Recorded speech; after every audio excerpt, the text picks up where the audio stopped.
I am all about bees, really. Most of my work focuses on understanding the ecology and life history of different bee species, and some groups of bees are suffering from population declines. Bumblebees in particular have been declining very rapidly in the last few decades. Bumblebees are really important pollinators for both natural and agricultural contexts. Without them, lots of plant species would not be able to reproduce. So they're crucial parts of every ecosystem. We are at the University of Virginia's Blandy Experimental Farm. We are an experiment station devoted toward plant and insect ecology. This past summer, we were working on how landscape change and land use affect bumblebee colonies.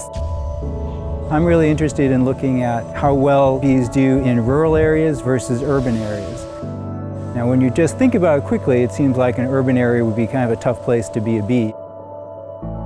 But on the other hand, you've got gardens, and people plant lots of flowers all year round, and a lot of those flowers are really good for bees. Now, on the other hand, we might think of rural places as being really, really good places for bees, but in rural areas, you often have times of year in which there are very few flowers that are available. What we've been noticing is that there are some colonies in urban sites that did just as well as those in rural sites, or even better. Even with expanding urbanization and increasing infrastructure, bumblebees can still survive and even thrive.